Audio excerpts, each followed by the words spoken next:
করছো? এটা কি? একজন গান করছে তো। Tan tan tan tan tan tan tan tan tan.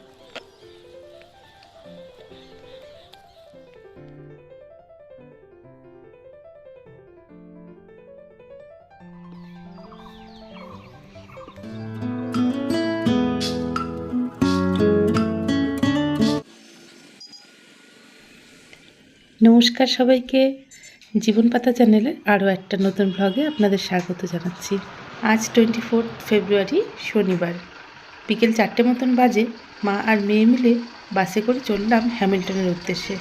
প্রায় 10-15 মিনিট ধরে দাঁড়িয়ে থাকার পর একটা বাস এলো। অনেকদিন পরে বাসে চড়বো আজকে। আমাদের যাওয়াটা একদমই হঠাৎ করে, সকাল থেকে কোনো প্ল্যান প্রোগ্রাম কিছুই ছিল না। দুপুরবেলা খেতে বসে মনে হলো যে না, বাড়ি যাই, বাড়ি যেতে হবে।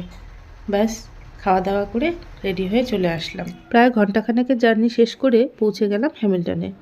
রাস্তায় আসার সময় একটা হাতি দেখেছিলাম, কিন্তু ক্যামেরা অন করার আগেই বাস ওখান থেকে বেরিয়ে গেছে। আমাদের এই হ্যামিল্টনগঞ্জের ছোট্ট স্টেশনটি এখন আমূল পরিবর্তন হয়েছে। চারিদিকে অনেক কিছু নতুন নতুন যুক্ত হয়েছে। বাড়িতে যেতে হলে আমাদের এই রেল লাইনটা টপকেই যেতে হয়, আর তা না হলে পেছন দিকে একটা রাস্তা আছে, সেই রাস্তা দিয়ে একটু ঘুরে আসতে হয়। তো আমরা এখান থেকেই যাওয়া আসা করি। বর্ষার দিনে বেশ জল হয়ে যায় বলে এই স্ল্যাবগুলো এখানে পাতা হয়েছে। আমাদের বৌদি বাইরেই দাঁড়িয়েছিল আমাদের ওয়েলকাম করার জন্য। এই যে আমার বৌদি, আর এই হলো আমাদের বাড়ি। এটা নতুন নেওয়া হয়েছে, রেডিমেড বাড়িই ছিল, দাদা এটা পরে কিনে নিয়েছে। আর আমাদের যে পুরনো কাঠের বাড়িটা ছিল, সেই বাড়িটা এরই বাঁ পাশে। আর একটু এগোলেই দেখা যাবে। কাল সকালবেলায় গেলে আমি আমাদের পুরনো বাড়িটা দেখাবো। ঢোকার সাথে সাথেই দাদা 3টে পোষ্য আমাদের ওয়ার্ম ওয়েলকাম জানালো। এই দেখুন না, কি লাফালাফি করছে। এদের মধ্যে বড়টা হলো ল্যাব্রাডর, আর ওর নাম হলো ডেসি। আর ছোট দুটো হলো স্পিচ, এদের নাম হলো লুসি আর নানাই। ঘরে ঢোকার পরেও প্রায় 10 মিনিট ধরে চললো এদের হুটোপুটি। কি আনন্দ এদের, বাবারে বাবা। এদের মধ্যে সবচেয়ে শান্ত হলো লুসি। লুসি কেমন টেবিলের নিচে বসে পড়েছে। সবচেয়ে দুষ্টু হলো ডেসি। এই যে দেখুন, জলের বোতল মুখে করে নিয়ে ঘুরে বেড়াচ্ছে। আর এই যে ইনি হলেন আমার মা। বাড়িতে আসার উদ্দেশ্যটা ছিল, দাদার শরীরটা খুব খারাপ, মাথার যন্ত্রণা বেশ কয়েকদিন ধরেই ভুগছে, ডাক্তারও দেখাতে চায় না। এবার আমি এসে দাদাকে ডাক্তারের কাছে নিয়ে গেছি জোর করে। আর কতগুলি টেস্ট দিয়েছেন, সেই টেস্টের রিপোর্ট এলে বোঝা যাবে যে আসল কারণটা কি। দাদা আবার রাগারাগি করছিল আমি এসেছি বলে। আসলে আমাদের আজকে বিয়ের তারিখ, তো বললো আজকের দিনে আসার কি দরকার। আমি বললাম না, দরকার আছে, বিয়ের তারিখ অনেক আসবে যাবে, তুই আগে সুস্থ হ, তারপর না হয় সবাই মিলে একসাথে আনন্দ করব। পরের দিন সকালবেলায় বেশ তাড়াতাড়ি ঘুম ভেঙেছিল, তো ভাবলাম বাইরেটা একটু ঘুরে আসি। মেয়েকে ডাকলাম, মেয়ে তো উঠলো না, আমি একাই চলে গেলাম। চলুন পেছন দিকে রাস্তাটা একটু ঘুরে আসি। সকাল সকাল পরিবেশটা বেশ ভালোই লাগে। এই যে এই দুটো হলো পোগো আর পোগোর মা কালু। এই কটা বাড়ির আদর যত্নে বেশ ভালোই আছে। আগে আমাদের এই স্টেশন চত্বরটি বেশ খোলামেলাই ছিল, কিন্তু ইদানিং এই বড় বড় স্ল্যাব দিয়ে রেল দপ্তর থেকে ঘিরে দিয়েছে। এদিকটা বেশ পুরনো পুরনো কিছু বাড়িঘর আছে। এই যে দেখুন, এটা একটা কাঠের বাড়ি, বহু পুরনো। এখানে যিনি থাকতেন উনি এখন মেয়ের সাথে থাকেন, বয়স হয়ে গেছে তো, তাই কোচবিহারে মেয়ের বাড়িতে থাকেন। আর এই দিকটা দিয়ে যেতে হয় আমাদের ওই পেছন রাস্তাটায়। সকাল সকাল তাই সবাই কাজে ব্যস্ত, কেউ বা হাঁটতে যাচ্ছে, কেউ বা চা খেতে যাচ্ছে। এখানে পেছন দিকটা একটা খুব সুন্দর চায়ের দোকান আছে। এই যে এই পাশটা হলো খ্রিস্টানদের কবরখানা। এই জায়গাটা আসতে ছোটোবেলায় ভীষণ ভয় পেতাম, এখন আর ভয় লাগে না। আর দেওয়ালির দিন এই জায়গাগুলো পরিষ্কার করে খুব সুন্দর করে ওরা সাজান, আর অনেক অনেক মোমবাতি জ্বালিয়ে প্রার্থনা করেন। আর এই যে দুপাশে যে ঘরগুলো দেখতে পাচ্ছেন, এগুলো সবগুলোই হলো চা বাগানের শ্রমিকদের বাগান তরফ থেকেই দেয়া কোয়ার্টার।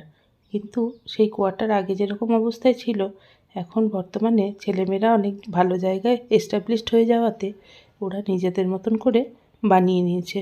খুব সুন্দর সুন্দর বাড়িঘর তৈরি হয়ে গেছে এখানে। আগেকার মতন আর কিছুই নেই।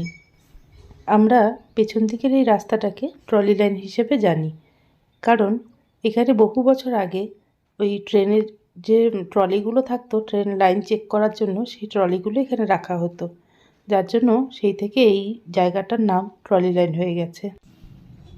আমরা যখন ছোট ছিলাম তখন এই দুই পাশে ছোট ছোট মাটির ঘর ছিল আর অনেকটা করে জায়গা ছিল। প্রত্যেকটা শ্রমিকের জন্য এই ব্যবস্থাই করা ছিল থাকার। আর এখন দেখুন প্রত্যেকের প্রায় পাকা ঘর হয়ে গেছে, দেখতে বেশ ভালোই লাগে। আগে এদিকটা বেশ ফাঁকা ছিল।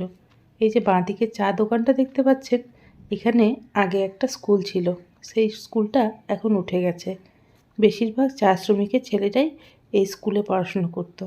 ম্যাডাম ছিলেন ভীষণ ভালো, খুবই ন্যূনতম খরচেই এই স্কুলটি চালাতেন যাতে সবাই পড়তে পারে। এই যে এই রাস্তাটি আগে মাটির ছিল, এখন প্রধানমন্ত্রী সড়ক যোজনার আন্ডারে এই রাস্তাটি পাকা করা হয়েছে। সেন্ট্রাল ডুয়ার্স, চুয়াপাড়া এরকম অনেক বাগান থেকেই আমাদের হ্যামিল্টনগঞ্জে রবিবার দিন সাপ্তাহিক হাট বাজার করতে আসেন, আর এই রাস্তাটা হওয়ার ফলে এদের যাতায়াত খুব সুবিধে হয়েছে। সামনের এই অশ্বত্থ গাছটি অনেক পুরনো, দেখুন মাটিগুলো কেমন আলগা হয়ে গেছে। আসলে এখানে বৃষ্টির দিনে খুব জল যায়, আর এই জলের কারণে মাটিগুলো ধুয়ে গেছে। আর এরই সামনে যে মাঠটা দেখতে পাচ্ছেন, এইখানটায় দুর্গাপুজোর সময় আদিবাসী শ্রমিকরা দুর্গাপুজো করে থাকেন।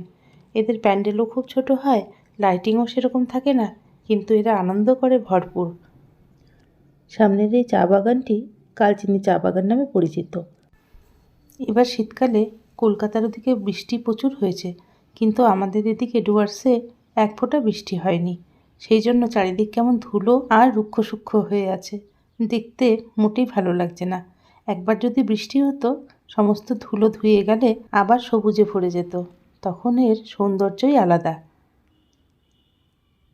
দেখুন কি সুন্দর লাগছে দেখতে, কিন্তু সবুজটা যেন একটু কম। চলুন আর একটু সামনের থেকে চা গাছগুলো দেখে আসি।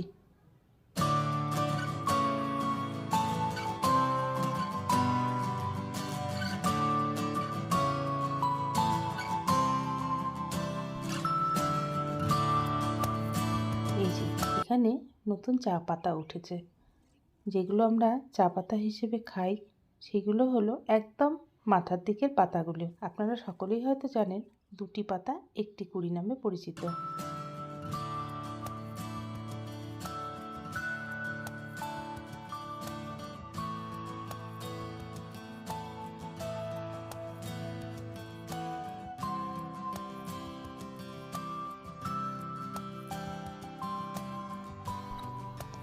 এই ফুলগুলোকে আমরা ভাঁট ফুল বলি, আপনারা কি নামে জানেন জানাবেন অবশ্যই।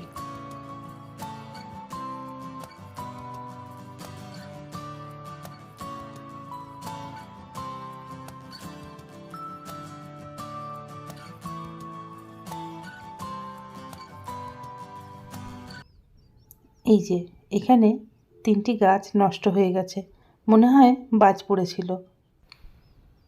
চা গাছের ওপর আবছায়া পরিবেশ তৈরি করার জন্য এই মাঝে মাঝে এই গাছগুলো লাগানো হয়। একা একা বেরিয়েছি, অনেকক্ষণ হয়ে গেল, চলুন এবার বাড়ির দিকে যাই। এই গাছটা কি গাছ কে জানে, দেখতে কিন্তু খুব সুন্দর লাগছে। এগুলো ফল না কি কে জানে, কি সুন্দর ঝুলে ঝুলে রয়েছে। সকালবেলার এত সুন্দর একটা দৃশ্য ছেড়ে যেতে ইচ্ছে করছে না, কিন্তু বাড়িতে যেতেই হবে, অনেকক্ষণ হয়ে গেছে এসছি। আমাদের পুরনো বাড়িটা একবার দেখতে যাব। এখন একটা ট্রেন আসছে, ট্রেনটা পার হয়ে যাক তারপর যাই। একটা মালগাড়ি আসছে, আগে ছোটোবেলায় এই মালগাড়ির ডাব্বাগুলো গুনতাম।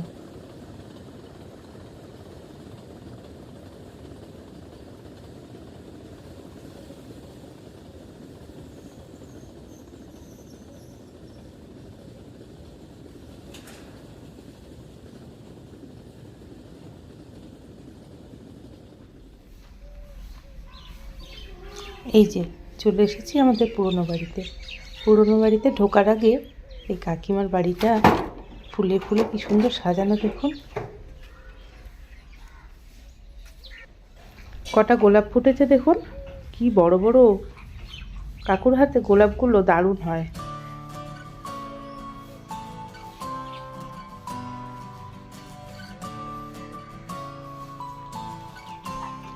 আমাদের আর কাকিমাদের এই বাইরের গেটটা একটাই, আর ভেতরে এসে এই ছোট গলিটা দিয়ে আমাদের বাড়িতে ঢুকতে হয়।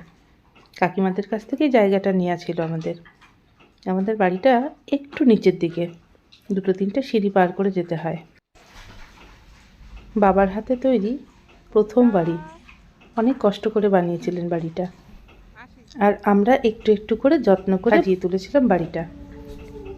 মাও একটা সময় এই বাড়ির পিছনে প্রচুর পরিশ্রম করেছে, নিজের হাতে সবজি গাছ লাগানো, বেড়া দেয়া, সমস্ত কিছুই করতেন। আমাদেরও আগে হাঁস, মুরগি, গরু, ছাগল এগুলো ছিল। এদের পেছনে খাটনি কিন্তু প্রচুর। এই যে দেখুন আমাদের পুরনো কাঠের বাড়িটা কেমন জরাজীর্ণ অবস্থা। অনেকটা উঁচু করে বানানো হয়েছিল, যেহেতু জমিটা একটু নিচু, খুব বেশি বৃষ্টি হলে এই উঠোন দিয়ে প্রচুর জল যেত, সেই জন্য একটু উঁচু করে বানানো হয়েছে। একদম শুরুতে নিচটা কাঠের আর সাইডে দরমার বেড়া দেওয়া ছিল। আর শীতকালে ওই বেড়ার ফাঁক দিয়ে এত ঠান্ডা হাওয়া আসতো যে ধারণা করতে পারবেন না। এই যে এরকম বেড়া চারিদিকেই দেয়া ছিল। পরবর্তীতে বাবা ভেতর থেকে পাতলা প্লাই দিয়ে ঘিরে দিয়েছিলেন। তারপরে এই যে বারান্দাগুলো করা হয়, আর তখন এই টিনের বেড়া দেয়া হয়। বহু বছরের পুরনো তো, কাঠগুলো কেমন ক্ষয় হয়ে গেছে। ভেতরটা এক ঝলক দেখে নিলাম, এখন তো ওরা আছে তাই এর ভেতর ঢুকলাম না। এই যে এই পাশে আরেকটা ঘর, মানে একটা ঘরই মাঝখানে পার্টিশন দিয়ে আলাদা করা হয়েছিল। এখন যতই ভালোভাবে থাকি না কেন, পুরনো ফেলে আসা দিনগুলো কি আর ভোলা যায় বলুন? বারবার দেখতে ইচ্ছে করে। এই যে পুরনো সব ছবিগুলো কেমন টাঙানো রয়েছে, এটাও আমার হাতে করা ছিল। মা, বাবা, দাদা, আমার কত স্মৃতি জড়িয়ে আছে এই বাড়িতে। আমাদের কাঠের ঘরটার পাশে যে পাকা ঘরটা ছিল, সেই ঘরটায় একটা ফ্যামিলি থাকেন, ভীষণ ভালো ওনারা। আমাদের ঘর বাড়িগুলোকে কি সুন্দর দেখে শুনে রেখেছেন। ওনাদেরও জায়গা কেনা হয়েছে, কিছুদিন পরে বাড়ি করলে ওনারাও চলে যাবেন। চলুন এবার বাড়ি চলে যাই, অনেকক্ষণ হয়ে গেছে বেরিয়েছি, দাদারা আবার চিন্তা করবে।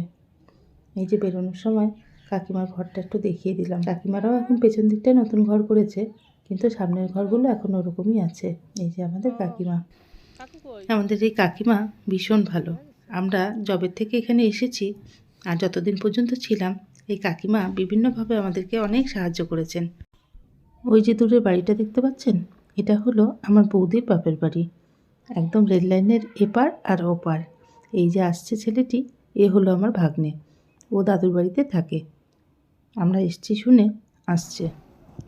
লালের সাথে আমি পরবর্তী পর্বে আলাপ করিয়ে দেব। আজকের ব্লগটা অনেকটাই বড় হয়ে গেছে, আজকের মতো এখানেই থাক। দেখা হবে নেক্সট ব্লগে। ততক্ষণ আপনারা ভালো থাকবেন, সুস্থ থাকবেন। টাটা।